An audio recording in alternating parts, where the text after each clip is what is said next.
Hi friends, welcome to Raga's kitchen. Friends, இன்றைக்கி வீடியோவில் நம்ம வீட்டில் கிச்சனில் ரொம்ப ஹெல்ப்ஃபுல்லாக இருக்க மாதிரியான சின்ன கிச்சன் டிப்ஸ் தான் ஃப்ரெண்ட்ஸ் பார்க்க போகிறோம். ரொம்ப யூஸ்ஃபுல்லாக இருக்குங்க. ஸோ மிஸ் பண்ணாமல் கடைசி வரைக்கும் பார்த்துட்டு உங்களுக்கு யூஸ்ஃபுல்லாக இருந்துச்சு சொல்லுங்கள். ஃபஸ்ட்டு டிப் வந்து நம்ம வீட்டில் எலுமிச்சப்பழம் யூஸ் பண்ணுறோம் இல்லைங்களா? எலுமிச்சப்பழத்துடைய சாறு பிழிஞ்சு எடுத்துட்டு அந்த தோலை வந்து தூக்கி போட்டுறாமல் நம்ம கிச்சனுக்கு ரொம்ப யூஸ்ஃபுல்லான பொருளாக மாற்றிக்கலாங்க. அது எப்படின்றது பார்க்கலாம். நிறைய தேவைன்னு இல்லைங்க. ஒரு 2 எலுமிச்சப்பழத்துடைய தோல் இருந்தால் கூட போதும்.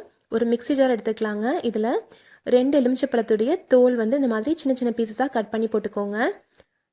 நம்ம நிறைய செலவு பண்ணி நம்ம வந்துட்டு க்ளீனர்ஸ்லாம் வாங்குகிறோம். அதுக்கு பதிலாக இதுவே ரொம்ப எஃபெக்டிவாக இருக்கும். இந்த க்ளீனர் மட்டும் நீங்கள் ஒரு டைம் ட்ரை பண்ணி பார்த்தீங்க அப்படின்னா நீங்களே வந்துட்டு மந்த்லி ஒன்ஸ் கண்டிப்பாக அதை செஞ்சு நீங்கள் வந்து இந்த மாதிரி வச்சு க்ளீன் பண்ணுவீங்க. இப்போ நான் வந்துட்டு 2 எலுமிச்சப்பழத்துடைய தோல் வந்து இந்த மிக்ஸி ஜாரில் போட்டிருக்கேன். இது கூட ஒரு 1/4 டம்ளர் அளவுக்கு தண்ணி ஊற்றி நல்லா நைஸாக அரைச்சி எடுத்துக்கோங்க. அதிகமாக தண்ணி ஊற்றிட வேண்டாங்க. 1/4 டம்ளர் அளவுக்கு தண்ணி ஊற்றினாலே போதும். இப்போ அரைச்ச இந்த விழுதை வந்துட்டு ஒரு பவுலில் மாற்றிடலாம். இந்த அளவுக்கு நம்ம அரைச்சா போதுங்க. அதே மாதிரி இவ்வளோ திக்காகவும் இருக்கணும். நிறைய தண்ணி ஊற்றிடக்கூடாது.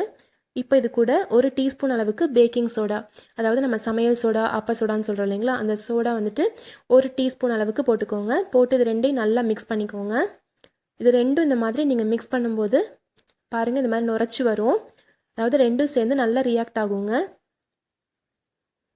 இப்போ நம்மளுக்கு க்ளீனிங்கான லிக்விட் ரெடி ஆயிடுச்சுங்க. நம்ம இது நிறைய விஷயத்துக்கு நம்ம கிச்சனில் க்ளீன் பண்ணுறதுக்கு யூஸ் பண்ணலாம். ரொம்ப எஃபெக்டிவாக இருக்கும். நான் ஃபஸ்ட்டு வந்து இந்த மிக்ஸி ஜாருடைய மூடி, அதே மாதிரி மிக்ஸி ஜாருடைய கீழ்ப்பகுதியெலாம் இருக்குது பார்த்தீங்களா, அதிலலாம் நிறைய அழுக்கு சேர்ந்துருக்கோங்க. அதெல்லாம் க்ளீன் பண்ணுறதுக்கு இந்த மாதிரி ஒரு டூத் ப்ரஷில் இந்த லிக்விடை லைட்டாக தொட்டு நீங்கள் தேய்ச்சாலே போதும். சட்டுன்னு எல்லாமே வந்துட்டு அழுக்கெல்லாம் போயிடும். ரொம்ப நீங்கள் வந்து ஸ்ட்ரெயின் பண்ணணும்னு அவசியமே இல்லை. ஒரு தடவை நல்லா தேய்ச்சி விட்டுட்டு தண்ணியில் வாஷ் பண்ணாலே ஈஸியாக அழுக்கு எல்லாமே போயிடுங்க. மிக்ஸி ஜார் மட்டும் கிடையாதுங்க, நம்ம சிங்க் வந்து க்ளீன் பண்ணுறதுக்கு கூட நம்ம இது யூஸ் பண்ணலாம். சிங்க்கில் இருக்க டேப்லாம் இருக்குது பார்த்தீங்களா, அது துருப்பிடிச்சிருக்கு அல்லது உப்பு கரை இருக்குன்னா அதை க்ளீன் பண்ணுறதுக்கும் நீங்கள் யூஸ் பண்ணலாம். இப்போ பாருங்கள், நான் கேஸ் ஸ்டவ் வந்துட்டு நல்லாவே இந்த இடத்துல கரை பிடிச்சிருக்கு. அதை க்ளீன் பண்ணுறதுக்கு யூஸ் பண்ணுற பாருங்கள். இந்த லிக்விட் எடுத்து இந்த மாதிரி லைட்டாக அப்படி மேலே வந்து அப்ளை பண்ணி விட்டுக்கோங்க.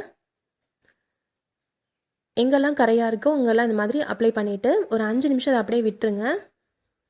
ஒரு 5 நிமிஷம் விட்டுட்டு அதுக்கப்புறமா நான் பாருங்கள் வெறும் டூத் ப்ரஷ் தான் வச்சு தேய்க்கிறேன். கிளாஸில் வந்துட்டு இந்த டூத் ப்ரஷ் மட்டும் வச்சு தேய்ங்க போதும். உள்ளார இருக்க இந்த இடத்துல வந்துட்டு ஸ்டீல் ஸ்க்ரப்பர் வச்சு நம்ம தேய்ச்சிக்கலாம். ரொம்ப கஷ்டப்படணுன்ற அவசியமே இல்லைங்க. ஒரு தடவை நீங்கள் தேய்ச்சி விட்டாலே போதும். சட்டுன்னு வந்துட்டு நம்மளுக்கு பளிச்சுன்னு ஆயிரும். அழுக்கு எல்லாமே போயிடும், கரை எல்லாமே போயிடும். இந்த மாதிரி நீங்கள் க்ளீன் பண்ணி பாருங்கள். ரொம்ப சுலபமாக இருக்கும். மெயினாக சிங்க்கு, கேஸ் ஸ்டவ், இந்த மாதிரி ஸ்டீல் பொருட்கள் க்ளீன் பண்ணுறதுக்கு ரொம்ப யூஸ்ஃபுல்லாக இருக்கும். நல்லா பளிச்சுன்னு புதுசு மாதிரி ஆயிரும்.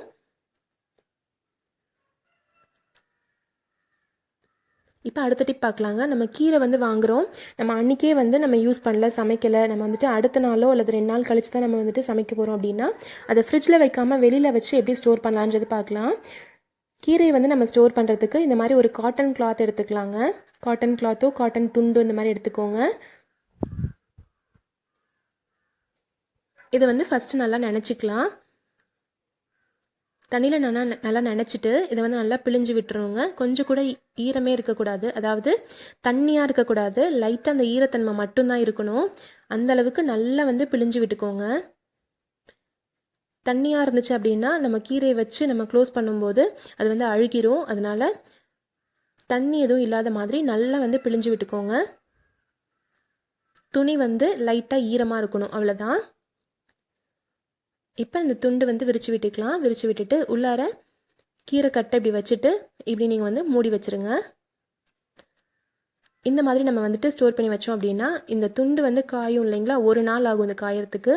நம்ம வந்து சட்டுன்னு வெயில் படாத இடத்துல நீங்கள் வச்சுருங்க. அந்த மாதிரி வச்சிட்டிங்க அப்படின்னா வந்து அடுத்த நாளுக்கு வந்துட்டு இது நல்லா ட்ரை ஆயிரும். அதுக்கப்புறமா நீங்கள் திரும்பி எடுத்து இந்த மாதிரி நீங்கள் வச்சு 2 நாள் வரைக்கும் நீங்கள் ஸ்டோர் பண்ணலாம். இப்போ அடுத்தது நம்ம பிரெட் பேக்கெட் வந்துட்டு நம்ம யூஸ் பண்ணிவிட்டு மீதி இருக்கிறத எப்படி வந்து நம்ம ஸ்டோர் பண்ணலான்னு பார்க்கலாங்க. நம்ம க்ளோஸ் பண்ணி வைக்கிறதுக்கு ஒரு சின்ன ட்ரிக் தாங்க இது. இந்த கவர் வச்சு இந்த மாதிரி நல்லா சுற்றி விட்டுக்கோங்க. ஒரு பாதி பிரெட்டு காலி ஆயிடுச்சு அப்படின்ற போது நல்லா இந்த மாதிரி சுற்றி விட்டுக்கோங்க. சுற்றி விட்டுட்டு மேலே இருக்க இந்த கவர் இருக்குது இல்லைங்களா, அந்த கவர் வச்சு இந்த மீதி இருக்க பிரெட்டில் இப்படி வந்துட்டு அழுத்தி விட்டுக்கோங்க. இந்த மாதிரி நீங்கள் பண்ணிங்க அப்படின்னா பார்க்குறதுக்கே ரொம்ப அழகாக இருக்குங்க. பிரெட் பேக்கெட் வந்து நல்லா க்ளோஸ் பண்ணி விட்ட மாதிரி கரெக்டாக பேக் பண்ண மாதிரி ஆயிரும். பிரெட் பேக்கெட்ஸ் வந்து க்ளோஸ் பண்ணுறதுக்கு கண்டிப்பாக இந்த ட்ரிக் வந்து நம்ம யூஸ் பண்ணலாம். இது டக்குன்னு ஓப்பனும் ஆகாது. எப்போ வேணும் அப்படியோ அப்போ வந்துட்டு இது மாதிரி ஓப்பன் பண்ணி இதை எடுத்துக்கலாம். இதுக்காக தனியாக ரப்பர் பேண்ட்ஸோ கிளிப்ஸோ நீங்கள் யூஸ் பண்ணணும்னு அவசியமே இல்லைங்க. இப்படியே வந்து ஈஸியாக க்ளோஸ் பண்ணி வச்சிடலாம். இப்போ அடுத்த டிப் பார்க்கலாங்க. நம்ம வீட்டில் வந்து முட்டைக்கோஸ் வாங்குகிறோம், கிட்டத்தட்ட ஒரு வாரம் வரைக்கும் ஃப்ரிட்ஜ்லேயே இருக்குது, அதுக்கப்புறம் தான் நம்ம சமைக்கிறோம் அப்படின்னும் போது கொஞ்சம் வந்துட்டு பழசை இருக்கும். நீங்கள் அது மாதிரி சமைக்கும்போது கண்டிப்பாக வந்துட்டு இந்த ட்ரிக் யூஸ் பண்ணுங்கள். அது மட்டும் இல்லாமல் புதுசாக வாங்கியிருந்தாலும் நீங்கள் இந்த ட்ரிக் வந்து யூஸ் பண்ணிங்க அப்படின்னா முட்டைக்கோஸ்லேருந்து சமைக்கும்போது ஒரு வாசனை வரும் இல்லைங்களா, அது வராமல் இருக்கும். முட்டைக்கோஸை வந்து பொடியாக அந்த மாதிரி நறுக்கிட்டு இட்லி பாத்திரத்துலையோ அல்லது குக்கர்லையோ வச்சு வேக வைக்கும்போது லைட்டாக கொஞ்சம் தண்ணி தெளித்து விட்டுட்டு இதில் ஒரு பிரியாணி இலை, ஒரு 3 கிராம்பு போட்டுக்கலாம். இந்த கிராம்பு போட்டு இதை வந்து நம்ம வேக வச்சுக்கலாம். இந்த மாதிரி வேக வைக்கும்போது முட்டைக்கோஸுடைய வாசனை ரொம்ப அதிகமாக வெளியில் வராதுங்க. இது வேகும்போது இந்த கிராம்புடைய வாசனை தான் வரும். அதே மாதிரி இது வெந்ததும் நம்ம வந்துட்டு அதில் பொரியலோ நீங்கள் முட்டைக்கோஸில் என்ன செய்கிறதா இருந்தாலும் குழந்தைங்களுக்கு வந்து அவ்வளோக்கா பிடிக்காது ஒரு வாசனை. அது பிடிச்ச மாதிரி நல்லா டேஸ்ட்டாக இருக்கிறதுக்கு கண்டிப்பாக முட்டைக்கோஸில் என்ன சமைச்சாலும் இது கூட ஒரு டீஸ்பூன் அளவுக்கு இஞ்சி துருவல் சேர்த்துக்கோங்க. இது இஞ்சி பூண்டு பேஸ்ட் இல்லைங்க, இஞ்சி மட்டும் துருவி இதில் வந்து சேர்த்துக்கோங்க ஒரு டீஸ்பூன் அளவுக்கு. இதை சேர்த்து இந்த மாதிரி செய்யும்போது முட்டைக்கோஸுடைய டேஸ்ட் வந்து சூப்பராக இருக்கும். முட்டைக்கோஸே பிடிக்காதவங்க கூட இந்த பொரியல் வந்து நல்லா விரும்பி சாப்பிடுவாங்க. ஸோ கண்டிப்பாக அதை வந்து ட்ரை பண்ணி பாருங்கள். உங்களுக்கு ரொம்ப ரொம்ப இந்த டிப் வந்து ஹெல்ப்ஃபுல்லாக இருக்கும். அடுத்த டிப் பார்க்கலாங்க. நம்ம தக்காளி சட்னிக்கோ அல்லது வந்து பாலக்கீரை வந்து சப்பாத்திக்காக நான் இப்போ வந்துட்டு இதை வந்து வேக வச்சு எடுத்திருக்கேன். இது வந்து சூடு ஆறுனதுக்கு அப்புறம் தான் நம்ம மிக்ஸி ஜாரில் போட முடியும். இந்த மாதிரி இருக்கும்போது சட்னி நம்மளுக்கு சூடு ஆறணும் அப்படின்னா நம்ம எந்த பேனில் வச்சுருக்கோமோ அதை விட கொஞ்சம் பெரிய தட்டாக எடுத்துக்கோங்க. இதில் கொஞ்சமாக தண்ணி ஊற்றி இந்த தண்ணியில் வந்து நம்ம இந்த பேன் வந்து வச்சிட்டோம் அப்படின்னா இந்த சூடு எல்லாமே இந்த தண்ணியில் இறங்கிடுங்க. சட்டுன்னு வந்து சூடு ஆறிடும். நம்ம வந்துட்டு மிக்சியில் போடுறதுக்கு ரொம்ப ரொம்ப ஹெல்ப்ஃபுல்லாக இருக்கும்.